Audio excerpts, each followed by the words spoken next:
மண்ணுக்கும் விண்ணுக்கும் எவ்வளவு தூரமோ அவ்வளவு தூரம் அரசியலை விட்டு விலகியே இருந்தார் துரை வைகோ.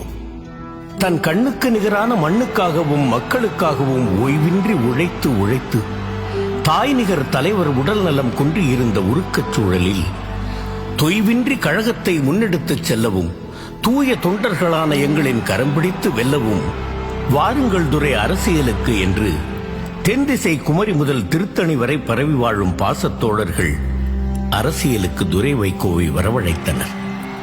இல்லை இல்லை, கண்டிப்பும் அன்பும் கலந்த கட்டளையிட்டு கையோடு அழைத்து வந்தனர்.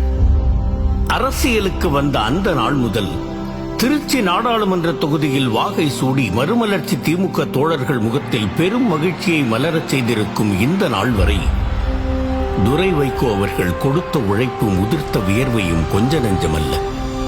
மலைக்கோட்டை மாநகரில் நடந்த கூட்டத்தில் மாவீரன் வைகோ அவர்களின் மகன் விம்மி அழுததற்கு சின்னம் பிரச்சனை அல்ல.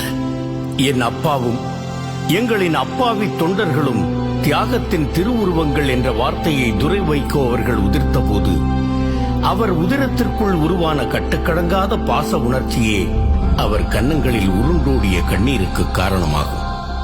துரை வைகோ அவர்கள் அரசியலுக்கு வந்த இந்த 4 ஆண்டுகளில் அவர் பதித்த சாதனைகளை பட்டியலிட்டால் பெருமூச்சு எழும்.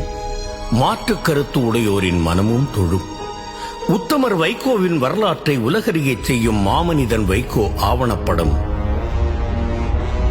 கழகம் எனும் ஆலமரம், உருவாக உயிர் தந்திட்ட தியாக வேர்களை தேடிய பயணம், உள்ளாட்சி தேர்தலில் நாடெங்கும் கழகத் தோழர்கள் பதவியில் அமர வகுத்த வியூகம், 40 ஆண்டுகளுக்கு முன்பு தன் தந்தை அமர்ந்திருந்த குருவிக்குளம் ஒன்றிய பெருந்தலைவர் அரியாசனத்தில் கழகத்தை மீண்டும் அமர்த்தி அழகு பார்த்த வல்லமை, தனக்கு வழங்கப்பட்ட சட்டமன்ற உறுப்பினர் பதவி வாய்ப்பை இன்னொருவருக்கு கொடுத்த முற்போக்கு, 15 ஆண்டுகளுக்கு பிறகு 2024 நாடாளுமன்ற தேர்தலில் தனிச்சின்னத்தில் நின்று வெற்றி வாகை சூடி கழகத்தின் கம்பீரத்தை உயர்த்திய பெருமை, உதட்டில் ஒன்று உள்ளத்தில் ஒன்று பேசாத சத்தியம் நிறைந்த யதார்த்தமான மேடை பேச்சு, புள்ளி விவரங்களோடு பத்திரிகையாளர்களை அணுகும் லாவகம், கழக கண்மணியரின் இன்ப துன்பங்களில் முதல் ஆளாக பங்கேற்கும் கடமை உணர்ச்சி, மனித நேயம் என்று பன்முக ஆற்றலோடு துருவ நட்சத்திரமாய் பிரகாசிக்கும் எழுச்சி புயல் துரை வைகோ அவர்கள் மலைக்கோட்டையில் இருந்து செங்கோட்டைக்குள் தன் காலடி சுவடுகளை பதித்திருக்கிறார்.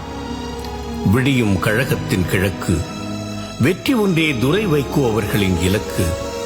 வாழ்க வைகோ, வெல்க துரை வைகோ, எழுச்சி பாதையில் மறுமலர்ச்சி திமுக.